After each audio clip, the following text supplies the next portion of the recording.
back to the Berg podcast. Thanks for joining us today. With me today is Dan. Hey, everybody. And Ford. Hey, how's it going? And it's New Year. It's a new year. When this episode airs in a couple days, it will be 2026 and another year behind us. So another year younger for all of us, right?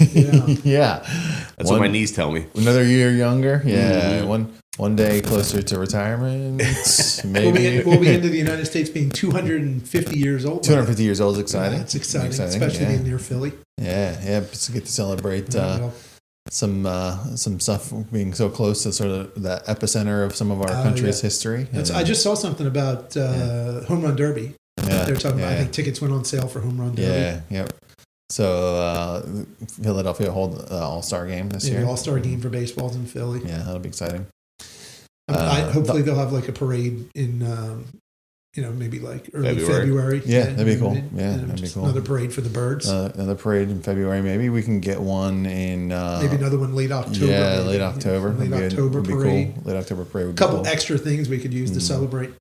Yeah, that'd be a good time. See if the stars align for us. Yeah, for sure.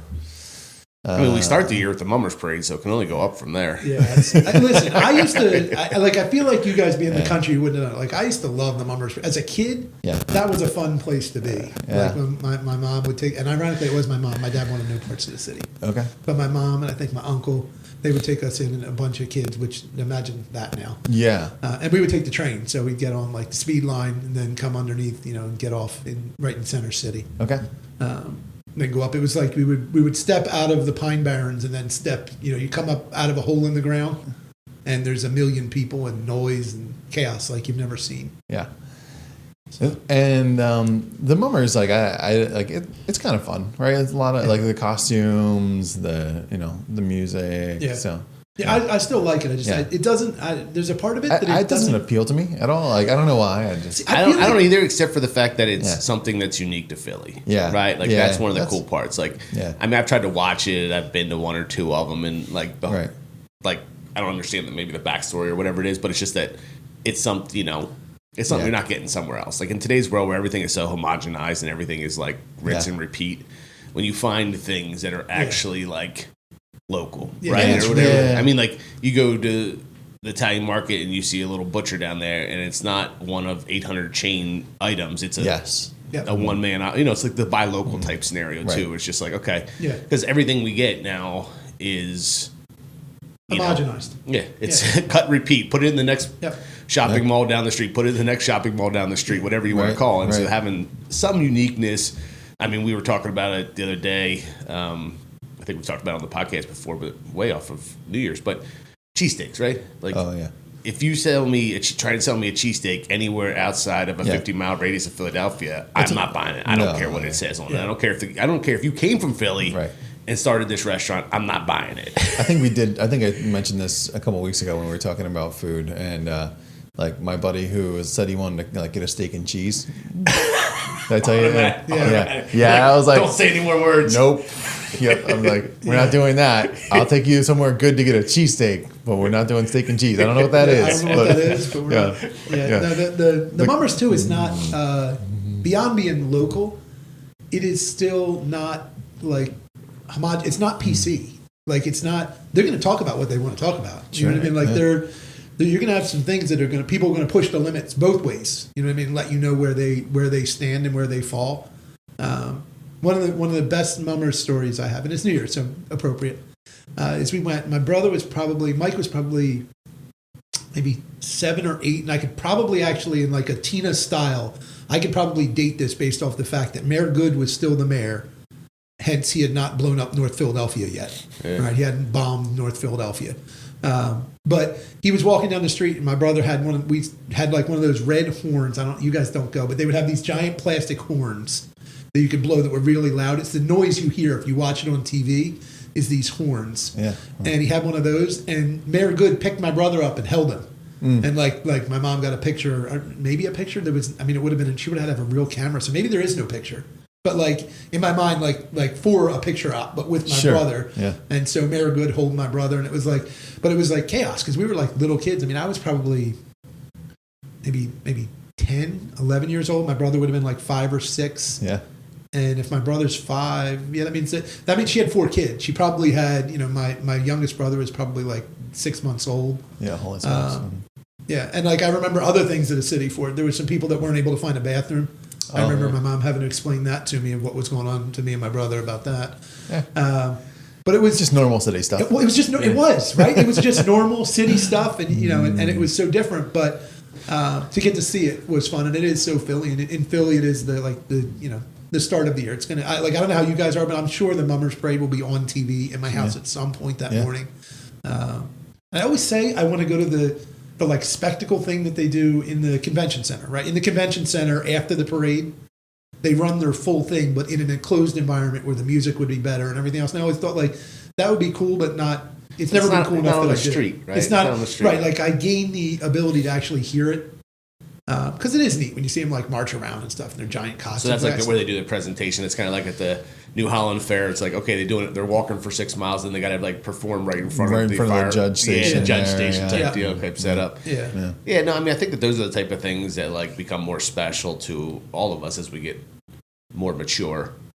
Is those unique things. Doesn't matter where it is. It's like we'll probably make pork and sauerkraut once a year, right? I would say pork and sauerkraut. That feels like that's like the Dutchy New Year thing, or whatever it is, and it's like okay, you can't find sauerkraut at any local Walmart because once a year everyone's doing it. Not just all sold out. That's the complete opposite, right? Like we're going 7 fishes, and you're going to pork.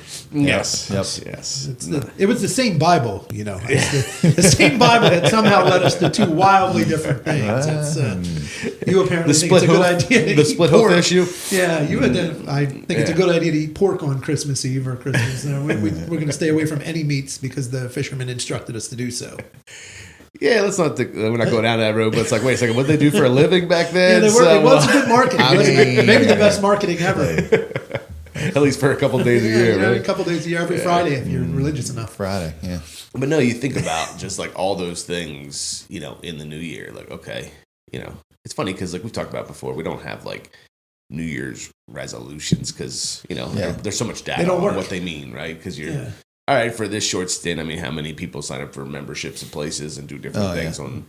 How crowded are the gyms? Yeah, it's like all the gym people are like, we're not going to the gym for a month until everybody bails out on it or whatever the scenario is. But, it is still a fresh start, right? I mean, like, it's tough. Like, I know it takes me a week or two because it's like, we just hustled so hard to finish out a year. Right.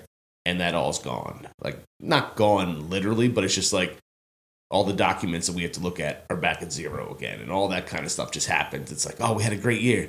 All right, well, we got to start over again. Like, that's all behind us. Like, good luck. Now it's time to go back and do it another time. Yeah.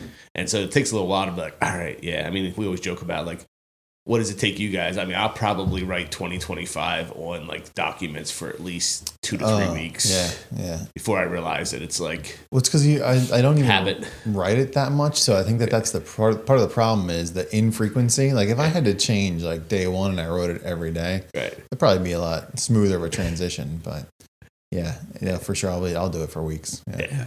The other thing, too, is, the flip side of the New Year thing is I feel like for all the holidays that are great at the end of the year, right, from Thanksgiving to Christmas, right, you have 2 big holidays and family and get together and everything else.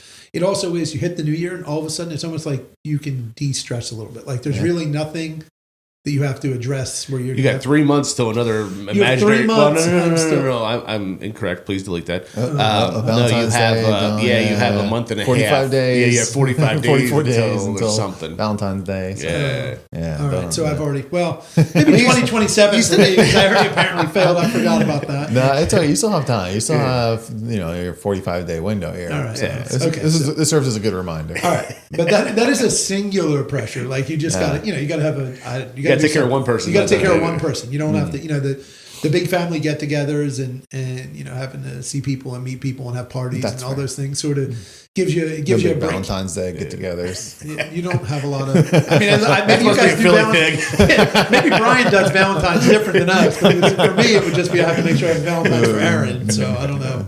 Brian might have more constraints. No. But I mean, those are the things you have that 45-day window. We're in the Northeast. It's cold. So how do you You are unbelievably accurate on that. I think it is actually 45 days, and the fact that you knew that in your head. Well, it's 44, I think, technically. Well, I don't know. It's 31 days in January. 14. I think he's right. It's shocking. That's like around here. What's that holiday around here? The 40 days after the. Oh yes. After Easter. Lent. No, Lent? No. The more conservative of the Christian sect, they celebrate the 40 days after. Yeah. Is it 40 or 30? I thought it was 40 days or whatever it is. Oh, man. Ford's going to get in trouble for this one. Ford's info at Berg.com if you want to message Ford about this.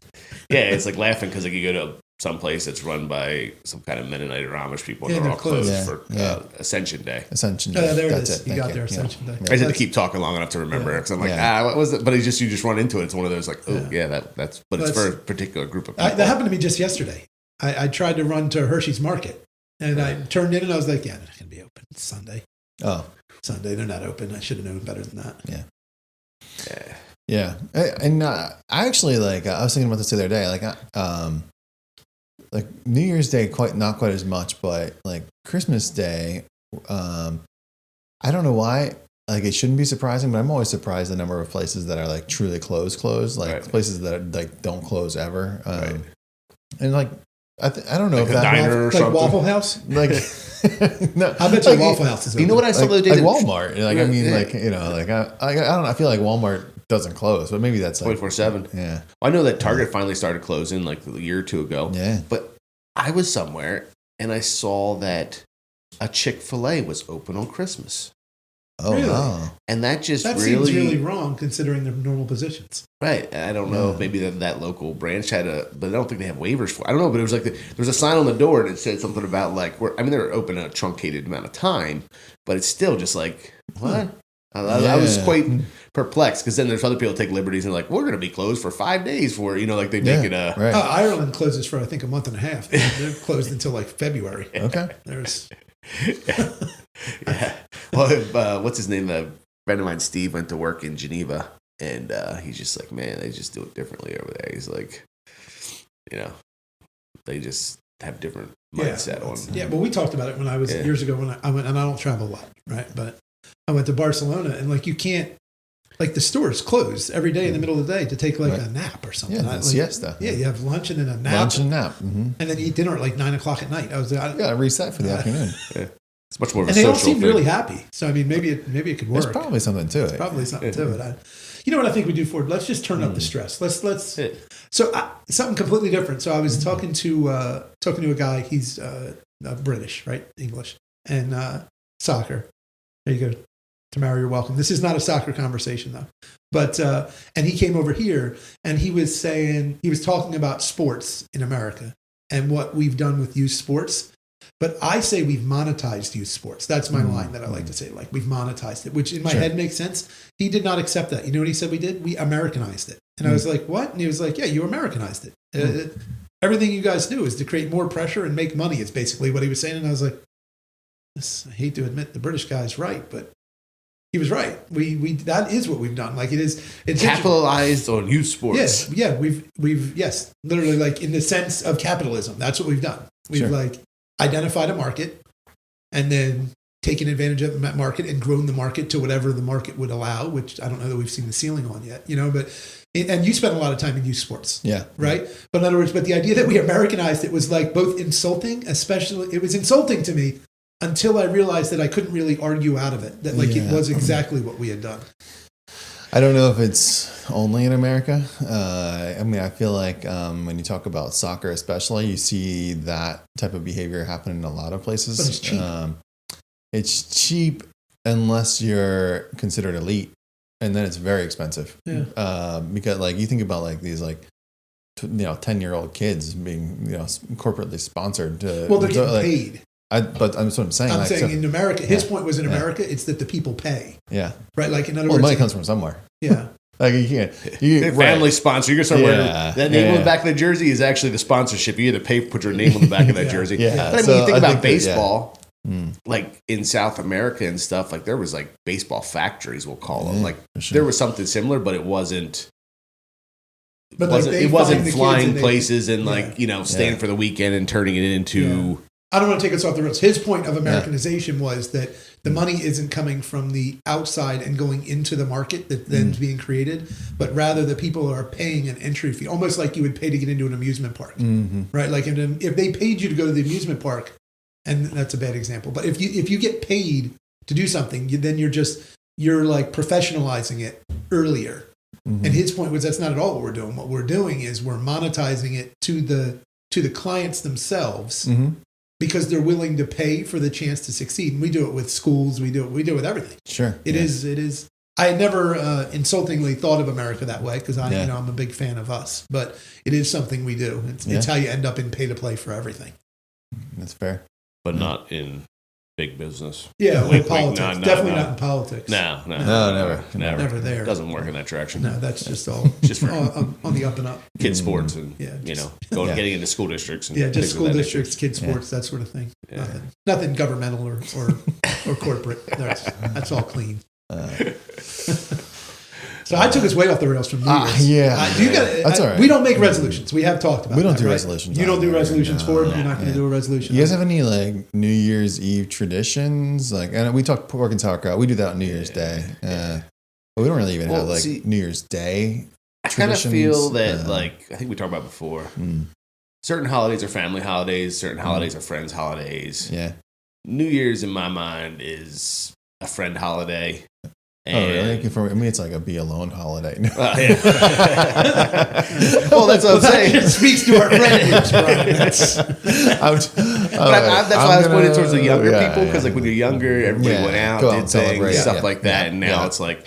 Is it 9:30 yet? I mean, like the clock's going to strike 12. It struck 12 last night. I just don't care. Yeah, I would agree. For me, it's like an age holiday. You know what I mean? That like everybody that is either under 24 or single and under some other age, or double income, no kids, they could celebrate too. Sure. Yeah. But I feel like once I had a family and we had the girls. Like, I mean, maybe they could stay up. They'll probably want to stay up, but I like.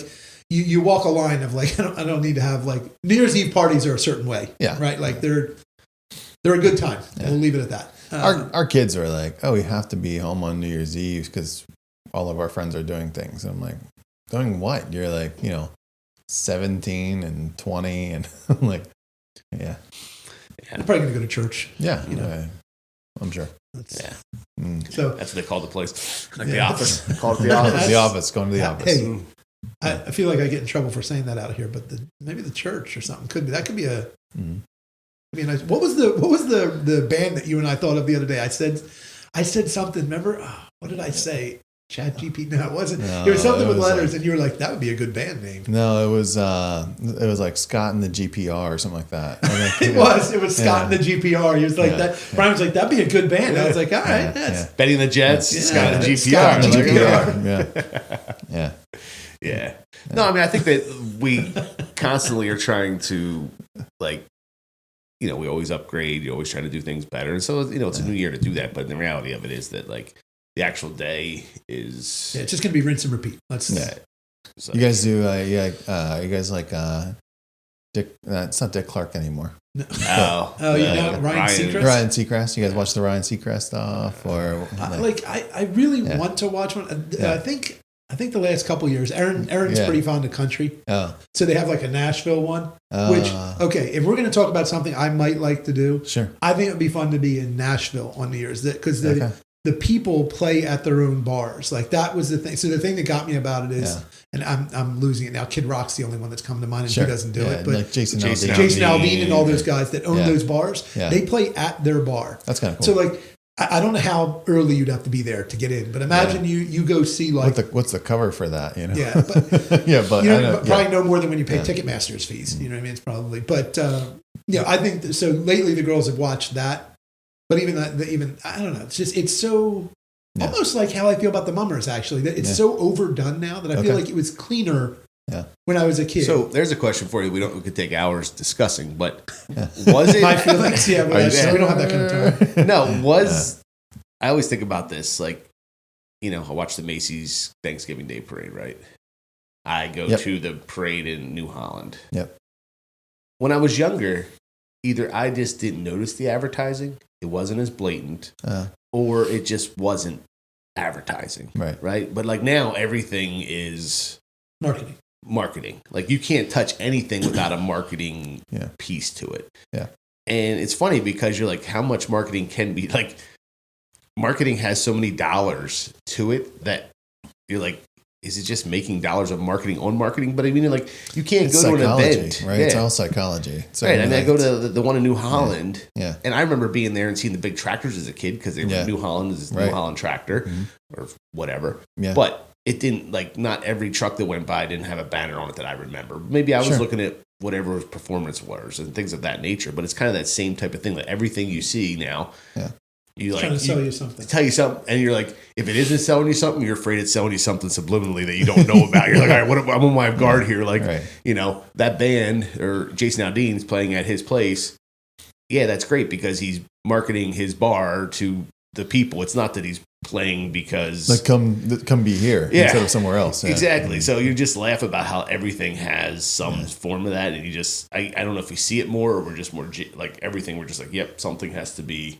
There's always an ulterior motive too. Yeah. I mean, my gut tells me that based on social media and everything else, it's gotten worse, but it's also that you're seeing the thing, right? Like now being older, we're not wowed by the thing, like the thing that's going on that we would have been as a kid. So we're noticing everything else. And then that becomes, you know, disappointing sort of thing. That's Frank Rizzo, who was mayor of Philly.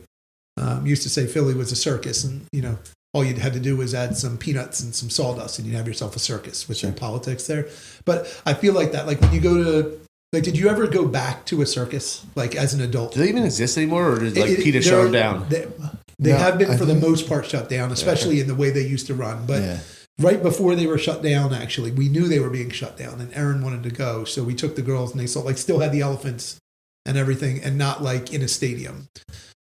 Not in a big stadium. And we went to see it, and it was neat. At the same time, it wasn't, right? Like the conservative side of me wanted this to be totally awesome and okay because people were taking it away, right? Like before canceled existed, that's what was happening is they were going to it wasn't going to be acceptable anymore. You can't run elephants all around the country and make them stand on their back legs. Like that's not okay, apparently, right? So it was not, but I wanted it to be okay. But as I watched it, it was not as great as I remembered it. Like when I remembered it, and I, you know, growing up, we didn't have a lot of money, so we wouldn't have gone to like an expensive circus. But one of the crazy things I remember I saw was Ringling Brothers was transporting, and they really transported on trains. And so the train would go by with like lions in like exactly what you see on like the little box, the cracker box of cookies roll by. And I was like, it was better than the circus. And I wanted it to be that.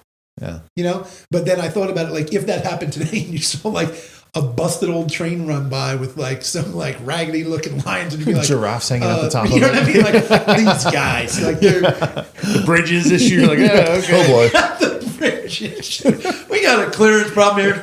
Oh my gosh. You know what I mean? Like it's one of those things. And that's what made me think of it did the circus change it or did my perception of the circus change? And it always looked that way. Yeah. And that's, you know, that's like the disappointing part about growing up. Like, so it's what makes people a lot of times when we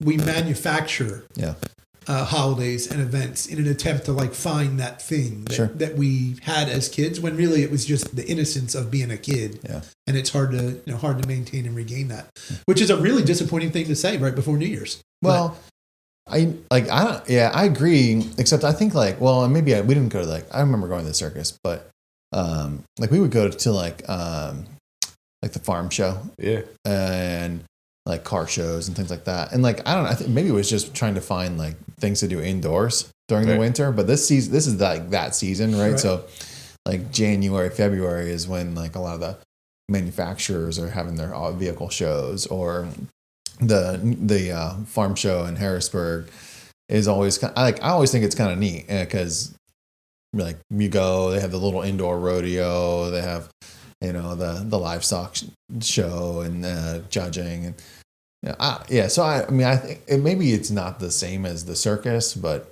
you know I think that that stuff still exists. It's just not, you know, it's more agricultural based for sure than it is putting elephants on trains. Yeah. No, but it's all, I mean it's just no, I agree. It's and part of it is just finding that finding that thing. And I mean, that's, Do you think it's because stuff costs more too? And I'm not saying on the cost more, but like, yeah, how expensive is that to transport elephants on trains? Yeah. Well, hey, we know trains are cheaper than on the highway. We know that much information. Highway, But I was thinking to myself, like, okay, when I went to those rodeos as a kid at the State Farm show, like you could just walk in, like it was free, right? Now you have to pay for it. Yeah. But or they want sponsorships, and so all the way around the boards and the whole place or signs and stuff like that. Is it because the cost of the place and before it what? Like, I don't know where that piece is kind of picked up at. Or dropped off, because I went to the farm show just like 2 or 3 years ago. The animals were the same. I mean, like they were still what I remember. The fried food was still the same. It still got the milkshake. But the tractors and all the big equipment wasn't there anymore. Like it was all gone. And it was like that used to be the thing as a kid. You climbing on like stuff that, or seeing all these cool toys and equipment toys, not toys. Yeah, but like that part of it is definitely reduced. Yeah. And now you have like the whole area where they're selling tchotchkes, and you're just like, how many tchotchkes? We were actually laughing about the other day because. I've seen a lot of these like places where they set up like what they call pop-ups or whatever they want to call them, right? And people bring out all their knickknacks to sell. Like a pop-up market. Right? Yeah. And I'm like thinking to myself, like, are those people doing the math in their head of their time? Because they have all this stuff they put in those little like 10 by 10 little like things, because they like pop those little 10 by 10s up in like a row of them, and they got odd stuff. And somebody wants, I guess, but like they don't sell that much of it. I mean, if you walk by there at the end of the day, they're still hanging like 50 cans that are like make noise up, and I'm like, they gotta pack that back up, put it back in their car, go to the next weekend, put it back out, do it. I'm like, that's a lot of work to do. It's got to be in places that are driven somewhat by tourism, right? I mean, like, there's a little Blue Ball Park and Walk is a perfect example of it to me. Yeah, when we were kids, it was literally like people selling stuff from their houses. Yeah. That's still a big piece of it. There is, but like now there's that whole row where down by the my uncle's place and all that stuff. It's all like the little, because they rented out space and they made some more money off it. Yeah. But no, you used to be able to go like literally buy Snap-on tools because the guy was selling his garage out, or golf balls or whatever the scenario was. And now it's like, would you like a homemade cutting board? And it's like, no, that's a different thing than what. Yeah. That is a big thing. Homemade cutting boards. Very popular. Yeah. They're everywhere. I mean, I don't have any need, but. But no, Menno Nolte.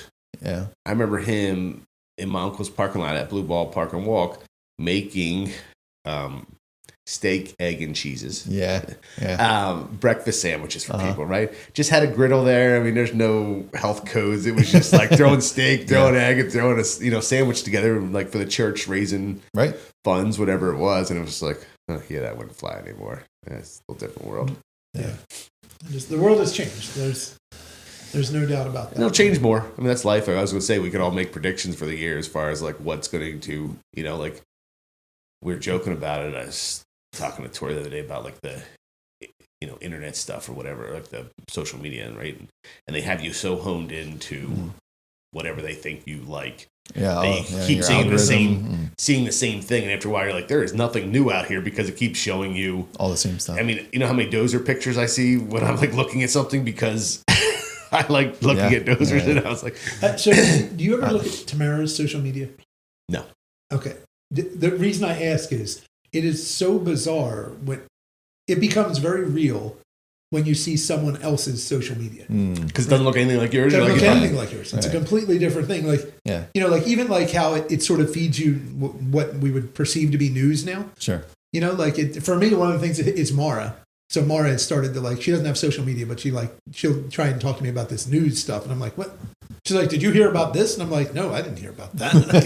Is that a thing? Is that is it real? You know what I mean? Like first, is it real? Where did you read that? But you know what I mean? But because it's divergent from what the algorithm would suggest I would like to hear, which is so odd that we've built a world that feeds you the news, that feeds you the information it thinks you would like to hear. That's a little scary.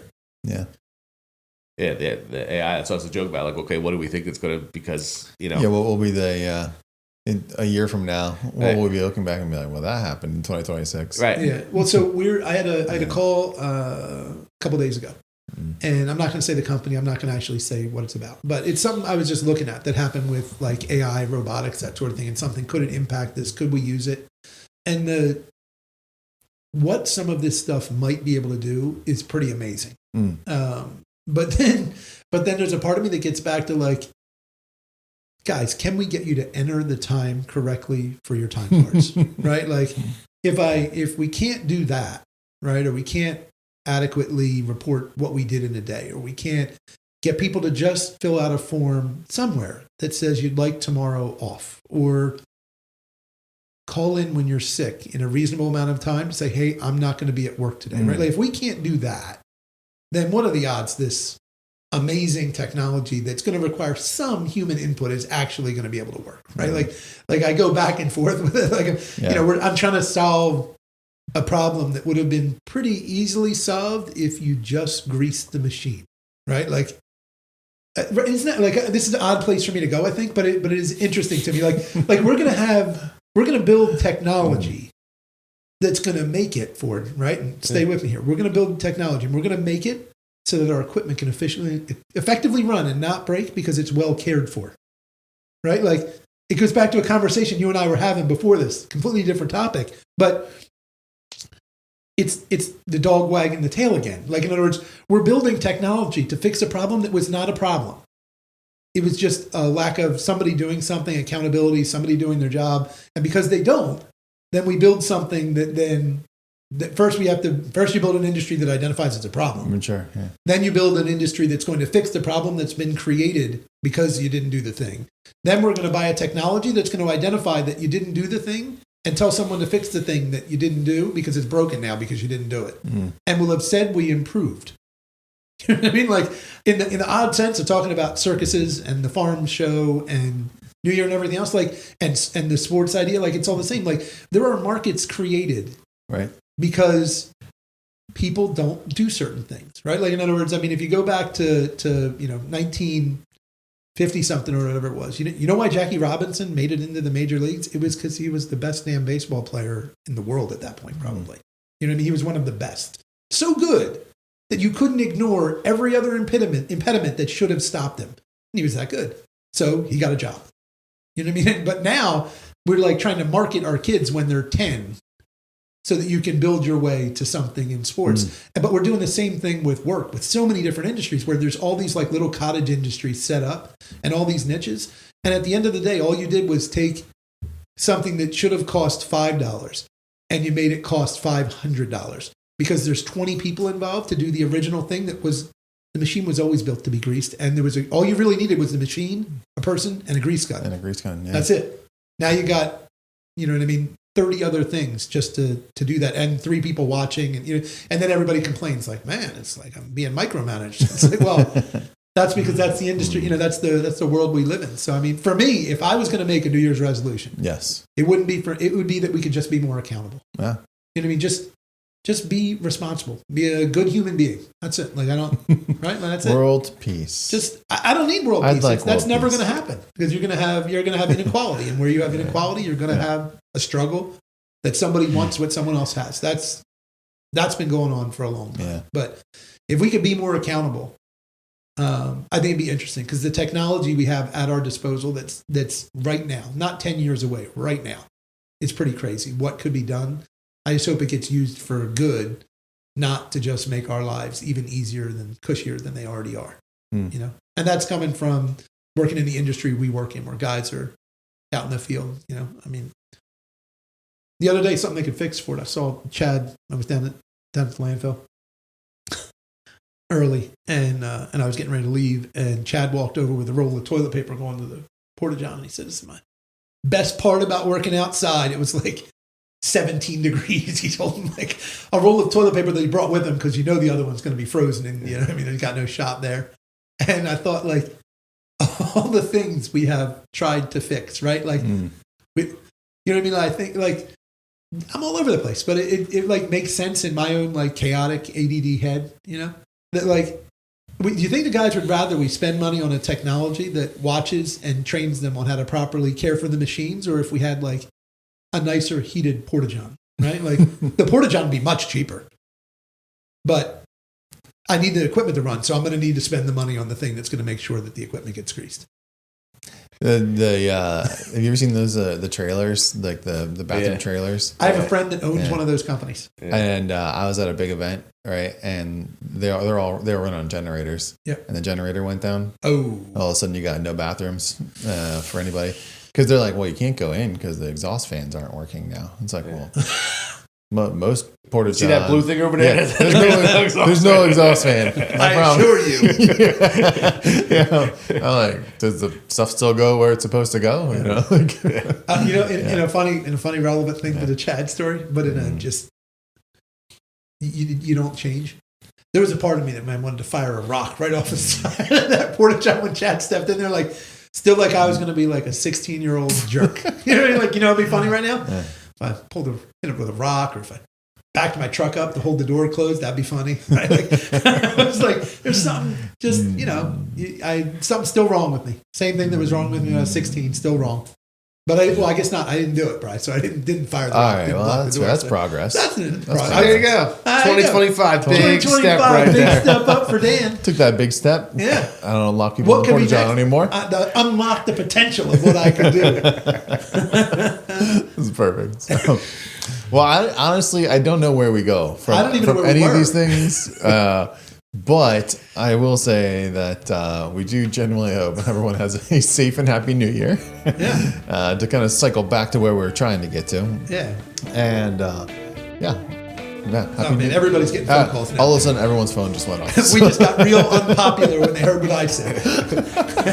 Like, is this live streaming? Yeah. Brian should have warned me. I would have toned it down if it was live streaming. Thanks for joining us today, folks. We hope you got something from this and have a safe and happy New Year.